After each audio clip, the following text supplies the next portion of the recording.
거룩하신 하나님 아버지, 오늘도 주 예수 안에서 성령의 인도하심으로 아버지의 뜻을 잘 깨닫고 말씀을 증거할 수 있도록 하시고, 특별히 이처럼 녹음을 하게 하사 많은 영혼들에게 들려주며 많은 영혼들의 말씀을 받고 깨달아 생명의 양식이 될 뿐만 아니라 하나님을 잘 섬기며 교회가 부흥하며 성장할 수 있는 모든 계기가 되게 하여 주시니 참으로 감사옵나이다. 아버지, 녹음 마치는 시간까지 오직 하나님 영감으로 말씀을 증거할 수 있도록 성령으로 역사하시고 주관하여 주시기를 간절히 빌며 예수 이름 받들어 기도합나이다.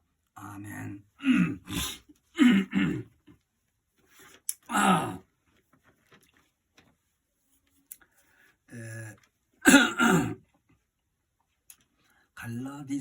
갈라디아서 5장 16절로 24절까지 말씀을 상고하겠습니다. 내가 이르노니 너희는 성령을 쫓아 행하라. 그리하면 육체의 소욕을 이루지 아니하리라. 육체의 소욕은 성령을 거스리고 성령의 소욕은 육체를 거스리나니 이 둘이 서로 대적하므로 너희의 원하는 것을 하지 못하게 하려 함이니라.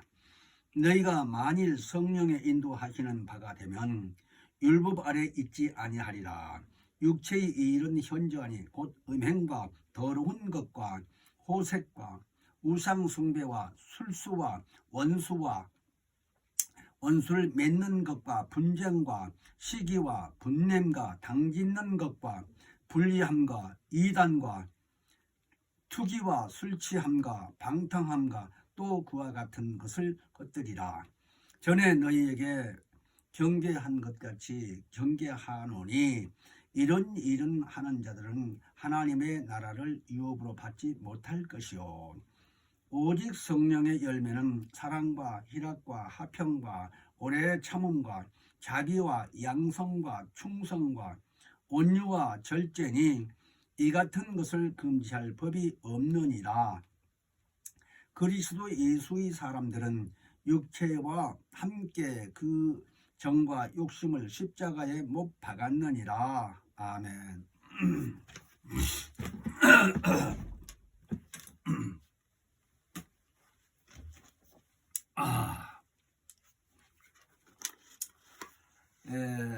갈라디아서 5장 16절로 24절까지 말씀을 상고했습니다.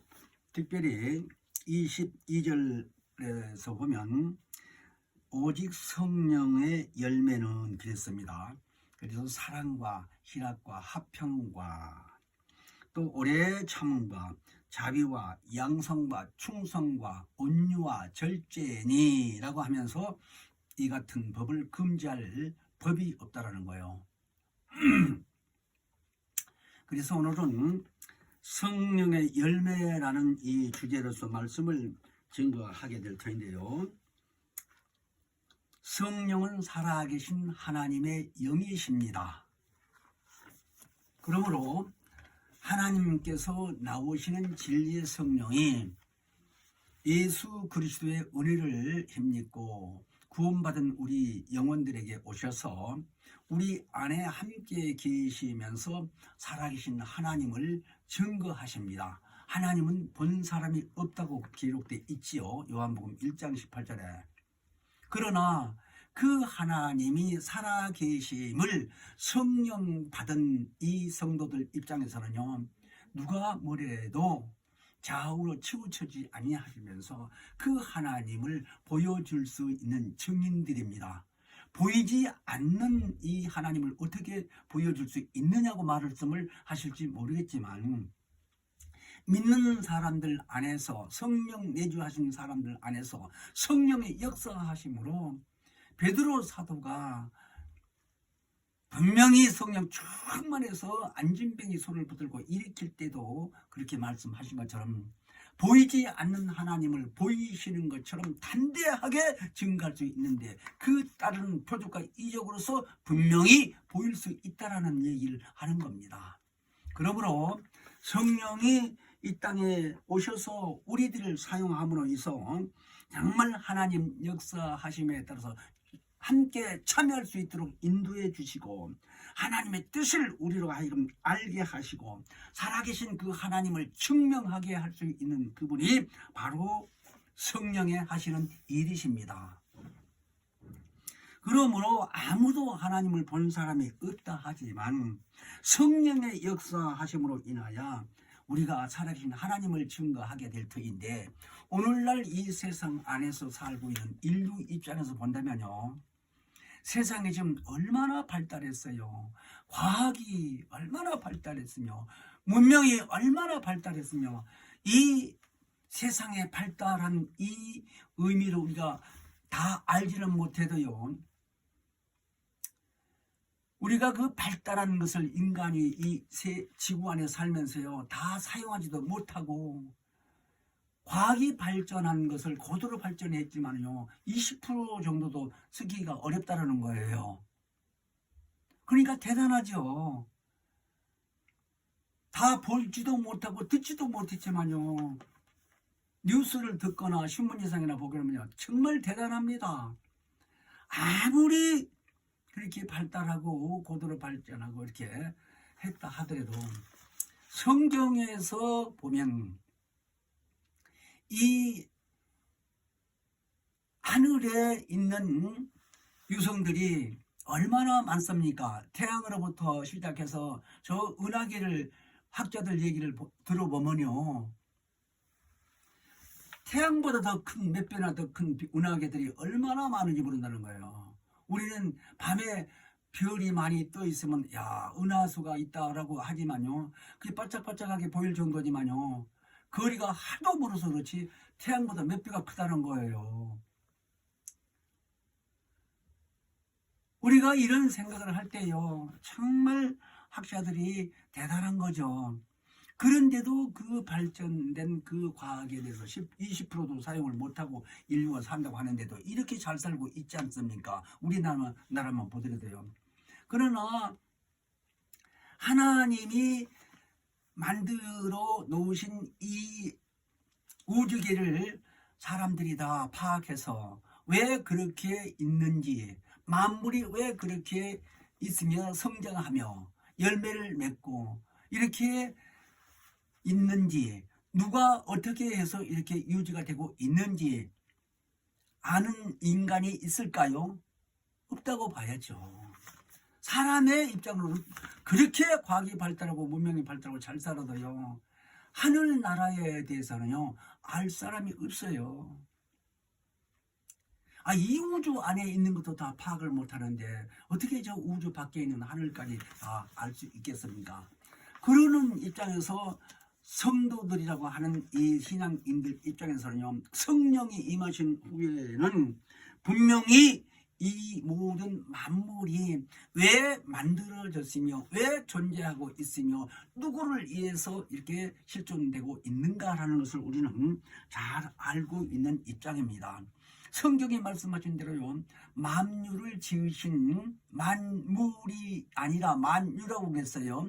만유라는 것은요 보이지 않는 미생물로부터 시작해서 저 보이는 큰 태양에 이르기까지 모든 것을 다 포함해서 만유라고 그렇게 하는 말입니다. 성경에 보면요 만물은 보이는 이 만물을 말씀하시는 것이고, 그러니까 이 모든 것을 우리가 호흡하고 그 다음에 죽어서 우리가 가야 될 곳까지 다 기록된 이 성경을 보고서 하나님이 어떻게 지으신 그 솜씨를 알 수 있고 왜 지었는지를 우리는 성경을 통해서 잘 알고 있지 않습니까? 아들을 위해서 하늘 보좌도 만들었다고 그랬고요. 이 모든 만유도 아들을 위해서 같이 그가 지었다고 그랬습니다. 요한복음이나 히브리서나 성경에 그런 말씀을 많이 기록되어 있어요. 그러므로 우리는 아들을 위해서 이 만유를 지으셨다는 이 의미를 누가 뭐래도요 잘 깨닫고 시인할 수 있도록 우리는 성경을 잘 알아야 됩니다. 그러므로 하나님이 그 아들을 이 세상에 보내셔서요 우리 인류를 어떻게 사랑하시고 인간을 또 어떻게 도와주시고, 하나님이 우리를 인간을 어떻게 관심을 가지고 우리에게 이렇게 아들까지 보내있어서 하나님이 그 마침내 아들을 희생시키면서도 우리를 구원시키려고 하는 그 의도를 우리는 성경을 통해서 잘 아셔야 됩니다. 그 크신 하나님의 사랑을 말로 어떻게 다 표현할 수가 있어요? 정말 하나님의 그 크신 사랑은요, 정말 이 세상에 예수가 하나님의 아들로 오셔서 말씀하시기 전에도 구약 성경에도 많이 예언하고 기록된 말씀이 있지만, 실제 하나님 품에서 계셨던 그 예수 그리스도가 사람의 모양으로 오셔서 당신이 죽기까지 하나님에 대한 일을 하시면서 하나님 살아계시다 라고 시인하면서 증거하는 일을 하시면서 3년 동안 공생애 동안요, 그렇게 하시면서 많은 핍박을 받고 수모를 당하고 채찍을 맞고 마침내 십자가에 달려 죽기 전까지 하나님께 기도하고, 어찌하여 아버지와 나를 버리시기까지 저들을 저렇게 사랑하셨나이까 하고 울부짖으면서 간구하는 기도도 우리가 성경에서 볼 수 있지 않습니까? 그러니까 누가 뭐래도 예수가 직접 아버지 품에서 이 땅의 인류의 이 역사사상에 오셔서 같이 33년 동안 인류가 살면서 하신 말씀을 통해서 보면요, 하나님이 분명히 계심을 우리는 확실히 알게 되는데, 그가 우리 죄를 위해서 죽으신 후에 3일 만에 부활해서 승천하시기 직전에 말씀하신 것처럼 기다리라. 내가 가서 아버지께 구해서 보이사 성령을 너희에게 보내주시겠다. 그러면 그가 와서 너희하고 영원히 함께 거하실 뿐만 아니라 너희 속에서 예수가 말씀하신 말씀을 생각나게 할 뿐만 아니라 앞으로 미래에 될 모든 일도 다 분명히 알게 해주신다고까지 말씀을 해주시면서 기다리라는 거예요. 갓난산을 통해서 분명히 성천하시고서 열흘 만에 오신 얘기를 잘 알고 있잖아요.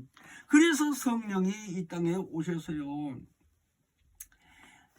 예수의 그 공생애를 통해서 하신 모든 일들, 하나님 살아계심에 대한 증거하던 모든 일들, 이런 것들을 예수가 다 하신 말씀을 다시 우리로 하여금 생각나게 하시고, 우리로 하여금은 그때 당시 유대인 그 사도 시절 있는 그 사람들 이런 같이 있었다고 하지만 우리는 2000년 후에 약 이렇게 태어난 사람들로서요, 기록된 말씀만 통해서 우리가 보고 듣고 깨닫고 체험하는 것은 성령이 오셔서 이제 예수 하신 일을 확실히 깨닫게 된 겁니다. 그런데 예수가 이 땅에 오셔서 죽으신 것은 사실이라는 것을 전 세계 인류가 모르는 사람이 없어요. 그래서 세상의 학문으로서는요, 4대의 성인으로서 학교에서도 그렇게 공부를 시키죠. 4대 성인하면 공자, 맹자, 석가, 예수 이렇게 한다 이거예요. 학생들 다 그런 내용은 알아요. 그런데 우리는 4대 성인으로 보는 게 아니라 그가 하나님 품속에서 나오신 하나님의 아들이라고 알고 있는 거예요. 인간이 위대하게 보고 지켜지고 해서 훌륭한 분이 아니라 보일 수 없는, 보이지 않는 하나님 품속에서 말씀으로 계신 그분이, 인격이 있었던 그분이 인간의 몸으로 곧 하나님의 형상으로 오셨다는 것을 누가 뭐래도 죽는 날까지 이 말을 시인하고 증거해야 될 우리의 책임이 있는 겁니다. 믿는 사람으로 하여금은. 그런데 우리 인간의 방법으로 할 수 없고 연약해서, 그래서 성령 보내줘서 우리 속에 거하게 하시고, 너희는 예수 공로를 믿고 구원받았다는 확실히 증거를 해줄 뿐만 아니라 우리 속에서 예수 하신 일들 다 생각나게 하신다 이 말입니다. 그래서 우리는 예수 이름으로 오신 성령을 받은 이후에 하나님 살아계심을 확실히 알 뿐만 아니라 예수가 이 땅에 육체로 오셔서 하신 일도 자명하게 성경을 통해서 알 수 있고, 그리고 그 살아계신 예수가 지금도 계시다는 것을 확실히 증명할 수 있도록 성령이 우리 입술을 통해서 증거하신다 이 말입니다. 이 일을 잘 아셔야 돼요. 그런데 오늘 이 말씀에 보게 되게 되면요, 아까 주제를 우리가 성령의 열매라고 그랬습니다. 그래서 이 성령의 열매라는 의미를 말씀을 드리기 전에 먼저 우리가 예수가요 확실히 이 땅에 오셔서 죽으시고 부활하신 후에 가신 후에 보혜사 성령을 보내주셨으므로 우리는 최고의 소망이 있다고 하게 되면요 부활하신 예수를 믿고 우리 영혼이 다시금 부활하는데 우리 안에 들어와서 함께 계시다고 하는 그 성령의 역사로서 우리 영이 순간에 예수가 오시면 부활시킨다는 겁니다. 근데 성경에 기록하기를요 예수가 이 세상에 인류가 그렇게 많이 있고 지금도 70억이 넘는다고 하는데요 어떻든 인류가 이렇게 많은데 인류 중에서 죽은 자 가운데서 부활을 하신 분이 바로 예수 그리스도가 첫 번째 열매라고 그렇게 성경에 기록되어 있어요. 그러니까 첫 번째 부활했다는 거예요. 그러니까 그 부활하신 예수를 가리켜 그가 부활을 하지 아니했다면 우리에게도 부활이 없을 터인데 그가 부활을 하셨기 때문에 우리도 부활할 수 있는 산 소망을 갖게 되었다는 겁니다. 그러니까 베드로를 통해서 하신 말씀도요 하나님이 그 아들 예수가 이 땅에 와서 부활하심으로 인해서 그로 인해서 우리도 살 수 있는 소망을 주는데 그 소망이 바로 부활이라는 거예요. 그러니까 인간이 죽으면 끝나는 게 아니고 다시 우리 영혼으로 부활을 시킨다고 한다는 의미가요 예수 믿지 아니할 때는요 이게 말이나 됩니까? 이해가 되겠습니까? 그래서 저도 엄청 많이 따졌다고 그랬어요. 천국이 어디 있느냐고 죽으면 끝나는 거지 라고 따지고 그렇게 살던 사람이 이렇게 변해서 정말 누가 뭐래도 확실히 증가할 수 있는 체험이 있으니 얼마나 감사해요. 그 체험을 갖게 하신 분이 바로 성령이 오셔서 우리 안에서 일을 하신다 이 얘기입니다. 그래서 성경이 말하기를요 분명히 고린도전서 15장 13절 이하에 16절까지 쭉 보게 되게 되면 만일 죽은 자 가운데에서 부활이 없다면 그리스도도 다시 살지 못하였으리라 라고 말하면서 만일 죽은 자가 다시 사는 것이 없다면 그리스도도 사신 것이 없었을 터이고 우리도 절망이라는 거예요. 이런 말씀을 사도 바울을 통해서 기록을 했는데 분명히 우리는 기록된 말씀을 통해서 우리가 아는 것도 아는 거지만 우리 안에 직접 오신 성령께서 알게 해주셔서 정말 성령으로 말미암아서 우리는 현재 이 땅에 사는 그리스도인으로서요 최고의 소망이 부활하신다. 최고의 소망이 하늘나라에 간다. 하늘 그 영광 앞에 간다는 소망을 가지고 살게 된다 하는 얘기입니다. 그러므로 보혜사 성령을 우리에게 주신 그 하나님의 그 크신 은혜를 생각할 때마다요 얼마나 감사해요.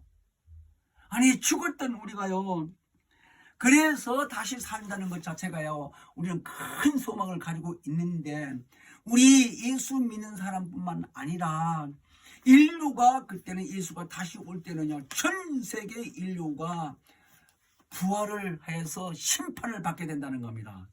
그러니까 죽은 사람을 그대로 영으로 일으켜서 나와서 심판하는 게 아니라 아담 이후로 인류가 영적 존재인데 그 영적 존재로 살던 인류가 다 몇백 년 전에 죽었다 한들 다 살려서 몸이 있게 하고 형상이 있게 해서 그러니까 인격이 있다 이 말입니다. 부활시켰다는 말은. 그래서 하나님의 아들이 심판자로 오신 것을 똑똑히 볼 수 있도록 인자로 다시 오게 한다는 거예요. 몸으로 다시 와서 사람의 육안으로 볼 수 있도록 심판자로 세우셨다는 거예요. 그래서 인자됨을 인하여 심판을 권세를 주셨다는 겁니다. 요한복음 5장 27절 쭉 보면요. 그래서 선한 일을 한 사람에게는 생명의 부활로 악한 일을 한 사람에게는 심판의 부활로 나오는데 그때는 무덤 속에 있는 자들이 다 그의 음성을 듣고 살아나게 된다는 거예요. 그 신기한 얘기죠. 한 번 죽으면 끝나는 게 아니라 다시 살려서 부활시키고 내가 구세주다라고 알려주고 그가 심판이라고. 그러니까 이스라엘 민족들은 예수를 죽인 자들도 부활시켰을 때 자기들이 십자가에 달려 죽인 걸 기억나게 하고 심판을 받고 이제 지옥불에 가게 된다 하는 거예요. 이방인들은 차라리 보지도 못했지만 그때 예수님 당시에 있었던 사람들도 부활시켜서 그 앞에서 심판을 받게 되니 얼마나 억울해. 그때 내가 하나님의 아들인 걸 알았더라면 안 죽였을 거라고 후회해봐야 끝난 거예요. 자, 그래서 우리는 이 땅에 사는 동안에 예수를 영접할 뿐만 아니라 그가 보내신 예수 이름으로 오신 성령이 우리 안에 들어와서 살아계신 하나님을 증거하게 하시는데, 먼저 우리는 예수 믿고 구원받은 우리에게 하나님의 말씀을 주시고 말씀으로 다시 나게 했고 그것을 거듭났다 다시 났다 그랬습니다.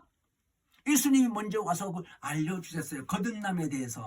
그러더니 야고보서 1장 18절은 진리의 말씀으로 우리를 낳았다는 거예요. 성령이 오셔서 진리의 말씀으로 우리가 살고 있는 우리들에게, 구원받는 우리들에게 확실히 깨닫게 해주신다는 거예요. 너는 하나님의 자녀다라고.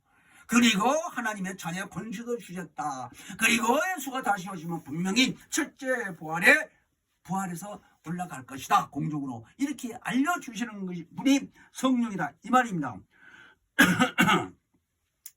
그런데 성경에 보면 중생이라는 말도 있고요.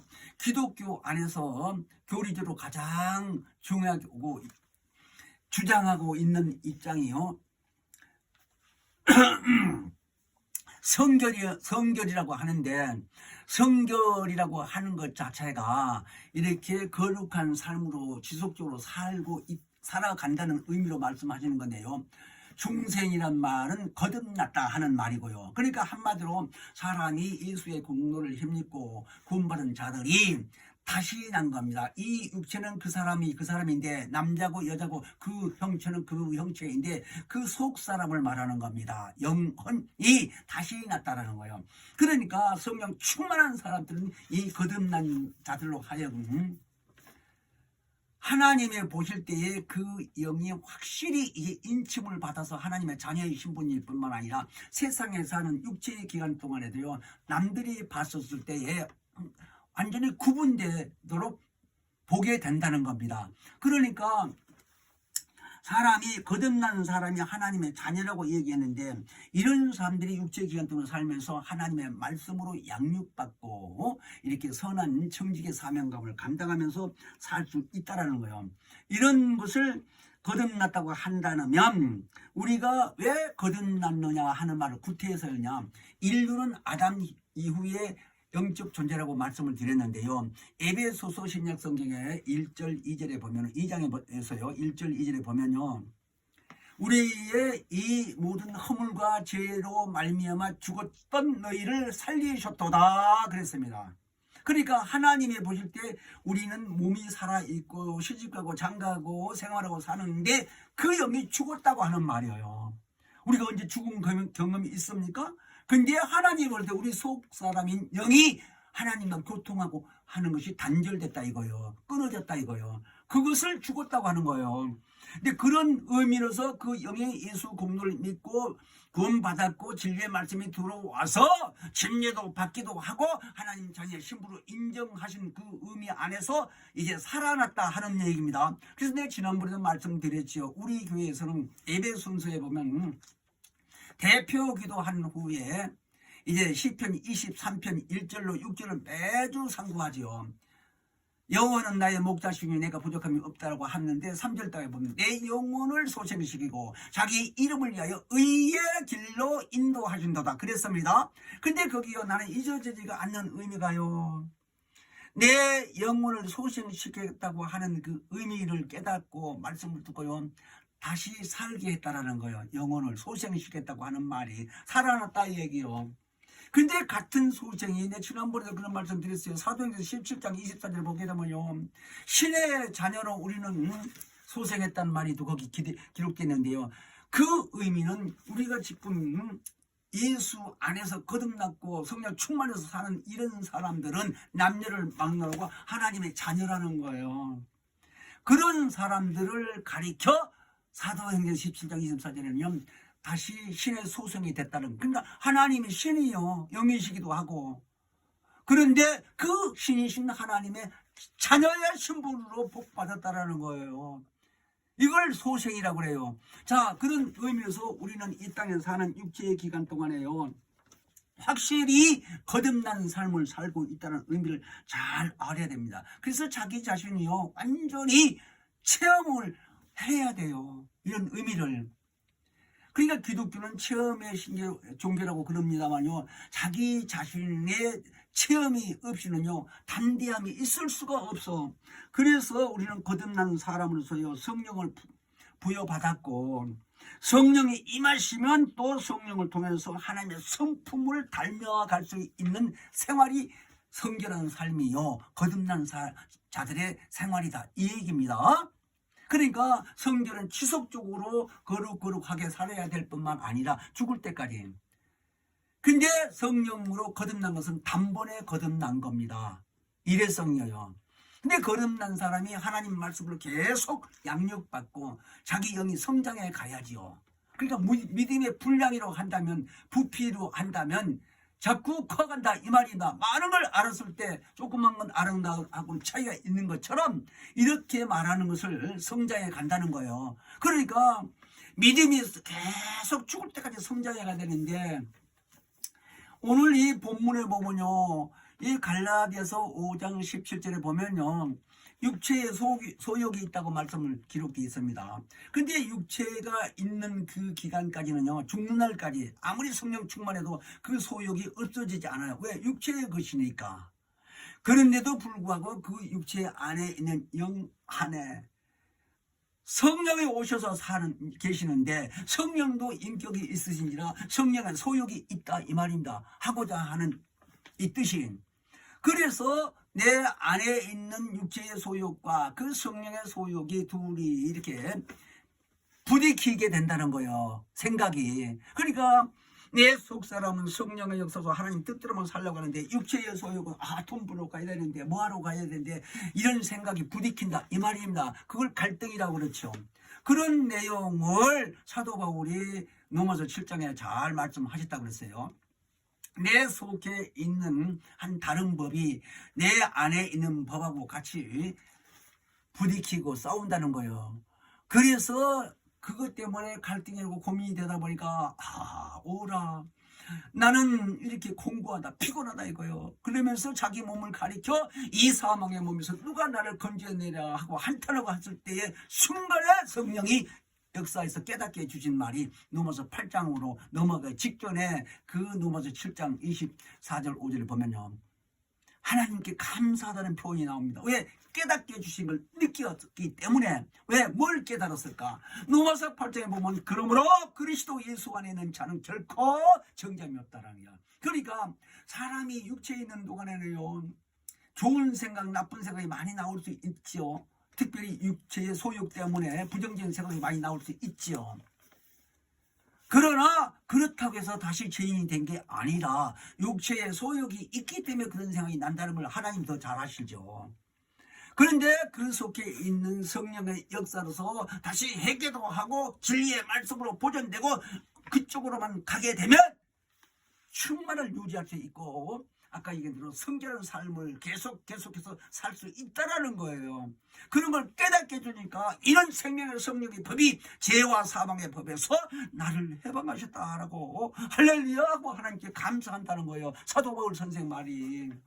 이런 것처럼 우리는 이 땅에 살면서요, 이 육체의 소욕이 있는 것은 사실인데, 아무리 성령 충만하고 성결한 삶을 산다 할지라도 죽을 때까지 이 몸에 있는 소욕이 없어지지 않는다는 걸 꼭 아세요.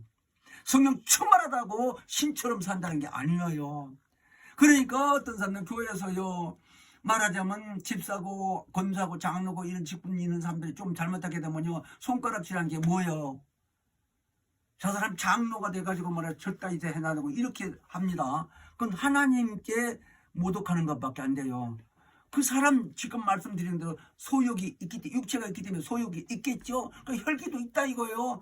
아니 감정도 있다 이 얘기예요. 그러니까 잘못하게 되면 야단도 칠 수도 있고요, 부정적인 말도 나올 수 있지요.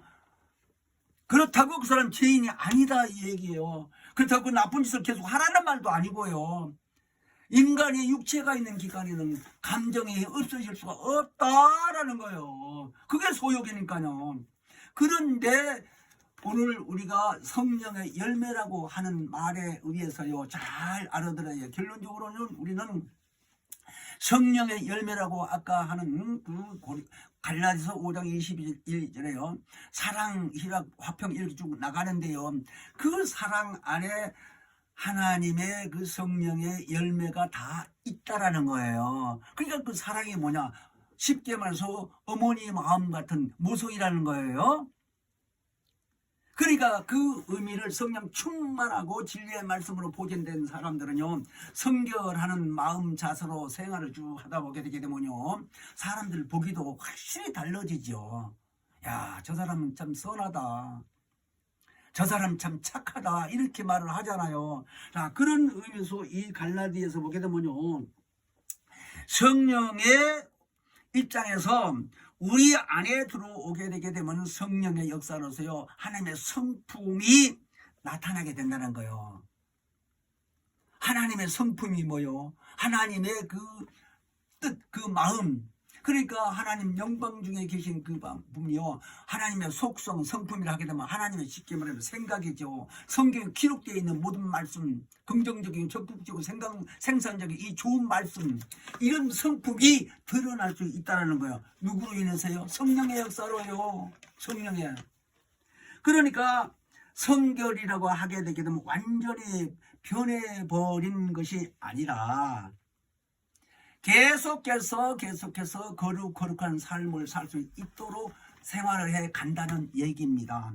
자, 이런 사람이 이 가는 과정을 통해서 많은 사람들이 봤을 때, 아, 저 사람은 저래, 이렇게 교회 나가더니 저렇게 변했어, 이런 말을 하는 것처럼 우리는 그렇게 성결한 걸 안다면 거듭났다고 하는 말은 완전히 단번에 변한 겁니다. 그 변한 것을 영이 변한 거예요. 영이.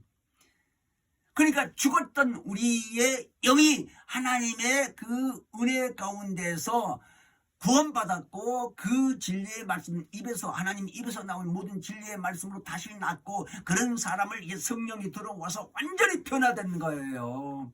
몸은 그 사람이고 그 집에서 노냥 사는 사람이지만 하나님 보실 때 그 영혼이 변화됐다 하는 얘기입니다. 그래서 아까 얘기했는데 기독교 안에서요, 교리적으로는 주장하고 있는 것들이 성경이다, 성결이다, 이 얘기입니다. 그러니까 성결은 계속해서 진리 안에서 살면서 거룩한 삶을 사는 것을 말한다고 한다면, 그런 생활을 살다가 완전히 거듭난 사람은요, 성령의 역사로서 완전히 변화된 거예요.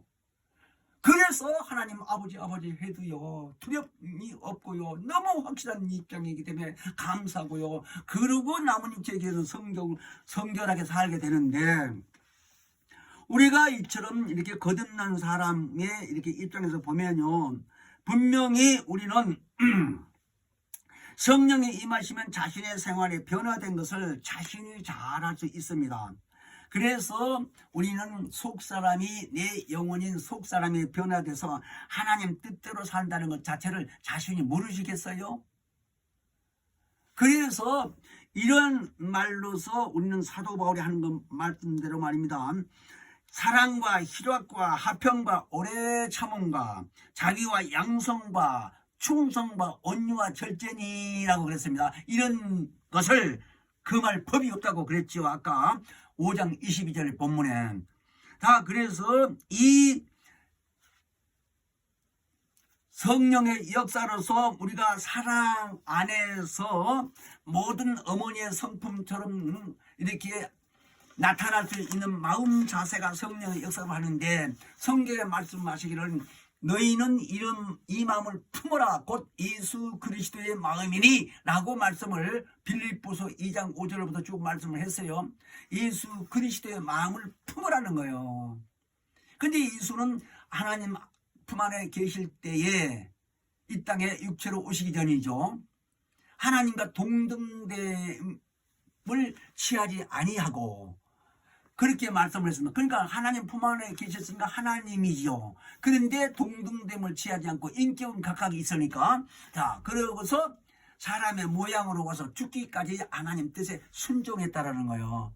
그러니까 성령 충만한 사람이면 하나님의 성품이 나타난다고 하는 말은 예수를 잘 알면 예수의 마음을 우리가 닮아서 그 마음대로 사는 것을 말하는 거예요. 그러니까 예수를 잘 알면 성령이 그대로 역사해주고 인도하시고 이끌어주면서 표적과 이적이 따르게 된다 하는 말입니다. 그래서 성령으로 거듭난 사람은 예수 그리스도의 마음을 충분히 소유할 수 있다는 거예요. 어렵게 생각이 될지 몰라도요, 우리 생각으로는 어려운데 성령의 역사로는요 할 수가 있다 이 얘기입니다. 그래서 그런 사람으로 하여금은요 오래 참는 인내가 형성된다는 거예요.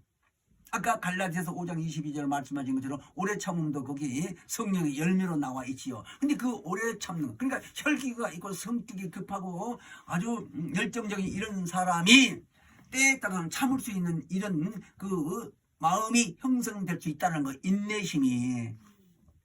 자, 그래서 인내가 지속되면 자비가 있게 되고 남의 볼 때에 저 사람은 선한 사람이야 라고 평가를 할 수 있을 정도로 그런 자비함, 인내심이 보인다는 거예요. 그러니까 성령에 임하시면 이런 사람들에게 더 나가서도 충성된 마음이 있게 된다는 거예요. 여러분들 교회에 다니는 우리 모든 성도들 입장에서 다 충성을 잘하는 건 아닙니다. 사람의 생각이 각각 다르기 때문에요. 그 쉬운 일이 아니잖아요. 충성, 뭐 군대에 있는 사람들처럼 경리에 붙이면서 충성하는 거 좀 그렇게 간단하게 얘기한 게 아니라 그 사람 상황이기 때문에 그렇게 하는데요. 우리는 본심에서 아까 말씀드린 대로 예수가 아버지 품에 있었을 때에 하나님과 동등됨을 취하지 아니하고 자기는 낮아지고 사람처럼 와서 죽기까지 아버지 뜻에 순종했다고 처럼요. 그렇게 순종하고 복종한 마음이 예수 안에서 거듭난 사람이 성령 충만하게 됐게 되면 성령의 역사로 충성할 수 있는 마음이 있게 된다는 거예요. 그래서 충성하게 되게 되면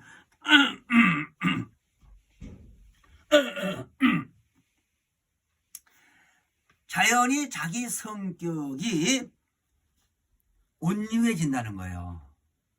그러니까 온유한 사람이라고 하게 됐을 때는요, 그 마음 자세가 윗사람을 섬기고 무시하지 않는다는 거예요. 그러니까 충성된 사람이 쭉 말하자면 성령의 역사에서 마음의 이 성격이 변화돼서 온유하게 되게 됐을 때는 위에 사람도 잘 섬길 수 있고 무시하지 아니하고, 그러니까 우아래를 알아본다 이 얘기예요. 옛날 사람들 말씀드려요.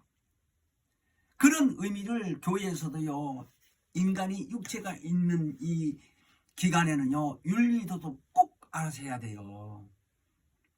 윤리도덕이라면 옛날 법으로 돌아가자는 얘기가 아닙니다. 인간의 이 육체의 기간에는 그걸 무시할 수가 없어요. 자, 그런 의미에서 성경의 말씀을 하시기를 이런 사람이 온유해진 마음이 지속되게 되게 되면 절제가 꼭 필요하다는 거예요. 절제. 그러니까 자기가 절제하는 삶을 살게 되려면 자기 자신을 무자비 할 수 있도록 정말 절제를 해야 되는데 그거 쉬운 일이 결코 아니죠. 자기 자신이 모든 것을 다 절제하고 산다고요. 참아야 되고 인내해야 되고 바보처럼 낮아져야 되고요. 이런 생활을 한다는 게 자체가 나보다 남을 더 낮게 여기고 섬기고 받들고 이런 마음이 지속되기가 쉽겠습니까? 그거 아니잖아요. 사람의 이 소욕은. 그래서 성경에 말씀하시길 성령의 이 열매라는 것 자체를요 9가지 이 열매가 갈라디아서 5장 22절에 기록되어 있지요. 근데 그 사랑을 잘 알게 되면 그 안에 다 포함되어 있다는 거예요. 9가지 은사라는 개념이. 근데 구체적으로 그런 것이 다 지속되게 되면 충성이 나오게 되고 온유가 나오게 되고 그랬을 때는 철제가 필요하는데 철제가 당연히 따라오게끔 돼 있다는 거. 왜? 자기 생각이 아니라 내 안에 계신 성령의 역사로서 그것이 이루어질 수 있도록 가능하다는 거예요. 이게 쉬운 일이 아니죠. 그러나 성령 충만하게 되면 가능하다는 겁니다. 그래서 오늘 이 말씀이요 갈라디아서 기록한 사도 바울이 그랬던 사람 아니냐고요. 그러니까 성령 충만하기 전에 그분은 율법으로서 살면서 아주 혈기등등하고요, 남을 가리키고 똑똑하고 훌륭하니까 그렇게 살던 사람이 나중에 은혜를 받고 복음으로 돌아서다 보니까 장가도 안 가고 혼자 살면서 복음만 전하러 다니면서 이렇게 성령 충만해서 신약 성경도 많이 쓰신 분이요. 그러므로 우리는 사도 바울만 뿐만 아니라 성령 받게 되면 다 우리는 성결하게 살 수 있고 거듭난 사람으로서 하나님 말씀에 순종하며 하나님 앞에 충성될 수 있는 마음 자세로 교회에서 헌신하고 봉사하고 사는 사람이 되면은, 그런 사람을 성령이 역사에서 온유한 사람으로서 당신의 능력을 주시면서 살아계신 하나님께 영광 돌리며 살아계신 예수에게 정말 다가갈 수 있도록 그분이 다시 오시는 걸 첫째 번에 들려 올라갈 수 있는 삶을 살 수 있도록 오직 성령 충만하기를 사모한다는 겁니다. 사도 바울이 우리도 그렇게 하라는 거예요. 당신처럼. 그러므로 우리가 열매를 맺되 성령의 열매를 맺는데 진리의 말씀이 아니시면요, 우리의 육체의 소욕이 앞설 수밖에 없어요. 그래서 진리의 성령으로 충만하는 말씀은 예수를 잘 알고 예수 하신 말씀을 잘 배우고 깨달아서 그 말씀을 앞세우고 알려고 발버둥 치고 기도하고 노력하게 되게 되면 성령이 오셔서 가르쳐 주시는 게 나중에 이제 성령의 이끌림을 받게 된다는 거예요. 예수님이 그랬잖아요. 침례 받고 나와서 성령 받는 후에 광야로 성령에 이끌려서 가서 금식도 할 뿐만 아니라 마귀를 만났지 않습니까? 마귀를 만나서 마침내 정죄했어요. 하나님 말씀으로. 그러니까 예수가 이 땅에 오신 먼저 의도는 뭐예요? 마귀를 멸하러 오셨다는 거예요. 왜? 인간을 억압하고 인간을 자기 종으로 자기 속성으로 삼고 종으로 삼고 있으니 마귀를 멸하지 않고는 이 모든 인류를 구원할 수가 없거든요. 그냥 먼저 불의가 드러난, 하늘에서 불의가 드러난 그놈을, 그 원수를 멸하는 목적이 요한일서 3장에 그랬잖아요. 죄를 짓는 자는 마귀에 속하나니 마귀는 처부터 범죄함이니라 라고 얘기할 뿐만 아니라 하나님의 아들이 나타나시면 마귀의 일을 멸하려 하심이라는 거예요. 그래서 우리는 사도 바울이 외치는 이 성령의 역사로 말미암아 우리는 성령 충만해서 온유한 삶, 봉사하더라고요. 그러니까 성령 충만하면요, 충성된 마음이 지속될 뿐만 아니라 온유한 마음이 마음속에서 지속되면서 철제가 이루어지는 거예요. 철제가. 그러니까 이 세 가지를 꼭 우리는 잊지 마시고 계속해서 증거하면서 성령의 역사로서 나에게 정말 성령의 열매를 맺게 해달라고 이 시간도 최선을 다해서 기도할 때 성령의 정말 인도받는 우리 남은 여생이 되기를 바라면서 다 같이 기도하겠습니다. 생명의 근원이 되신 거룩하신 아버지, 성령의 열매를 맺으라고 분부하신 말씀하신 대로 오직 예수 안에서 하나님의 사랑이 충만하게 도와주시고 말씀에 순종하여 항상 아버지 몸된 교회에 충성을 다하며 온유한 삶을 살되 남을 나보다 더 낫게 여기며 진실로 섬기며 믿음의 삶을 살면서 하나님께만 영광 돌 수 있는 삶이 되도록 사용하시고 역사하여 주시기를 간절히 빌며 예수 이름으로 기도합나이다. 아멘. 하늘에 계신 우리 아버지, 이름이 거룩히 여김을 받으시며 나라 임하옵시며 뜻이 하늘에서 이룬 것 같이 땅에서도 이루어지이다.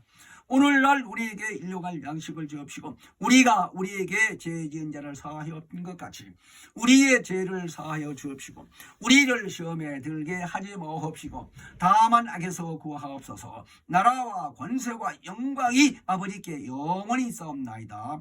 아멘.